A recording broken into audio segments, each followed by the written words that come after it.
Saudaraku, keberkahan harta itu lebih penting daripada jumlah harta. Harta yang berkah lebih utama daripada harta yang banyak. Karena itu umat Islam dari generasi ke generasi mengajarkan kepada teman-temannya, mengajarkan kepada saudaranya untuk mencari keberkahan harta, bukan mencari harta yang banyak. Tapi seringkali kita lupa, justru kita mengabaikan keberkahan dan kita mengejar jumlah. Kita kejar jumlah, tapi kita nggak kejar barokah. Ini salah fatal. Sehingga harta tersebut menjerumuskan ke dalam kemaksiatan. Harta tersebut membawa kita dalam hal-hal yang tidak diridhai Allah Subhanahu wa taala. Na'udzubillah min dzalik. Harta tersebut menjadi penyakit. Harta tersebut akan menjadi masalah di alam kubur, di alam barzakh sampai terus alam berikutnya. Na'udzubillah min dzalik, menyeret ke nerakanya Allah Subhanahu wa taala.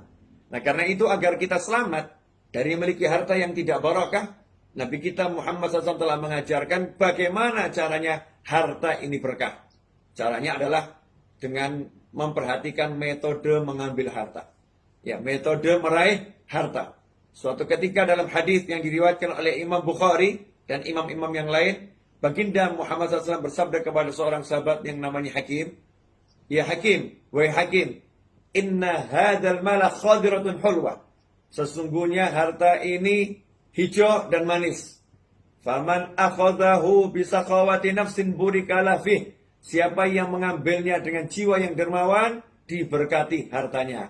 Waman akhadahu bi israfi nafsin lam yubarak lahu fih.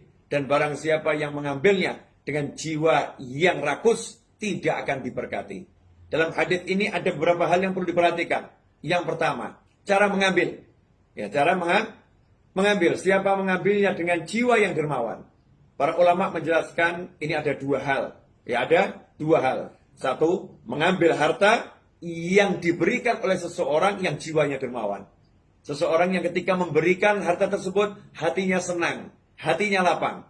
Kalau kita mengambil harta dari seseorang yang ketika memberikannya lapang, maka harta itu diberkati. Makanya ulama menganjurkan permudah jual beli.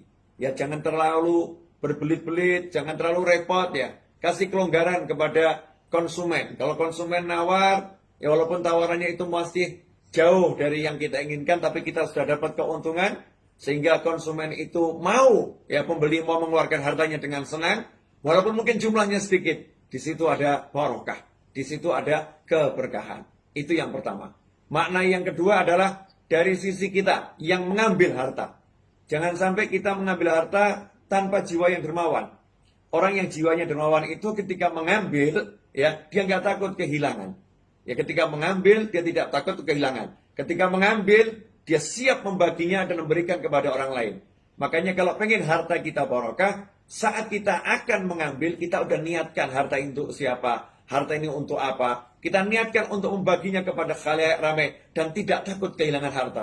Kalau seperti itu, maka hartanya akan barokah. Sebaliknya, ketika mengambil dari orang yang hatinya itu rakus, ya orang yang memang dia itu pelit, orang yang takut kehilangan, kita mengambil harta itu dengan paksa, kita mengambil keuntungan itu dengan cara yang terlalu berbelit-belit, maka harta yang seperti itu tidak diberkati.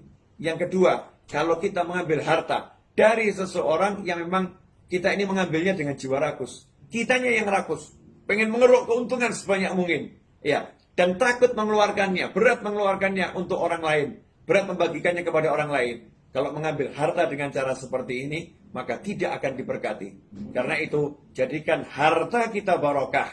Caranya bagaimana? Caranya, jadikan jiwa yang akan kita ambil hartanya itu lapang. Dan jadikan jiwa kita yang ketika mengambil, lapang untuk membaginya. Derma kepada sesama. Insya Allah keberkahan meliputi kita semua. Wassalamualaikum warahmatullahi wabarakatuh.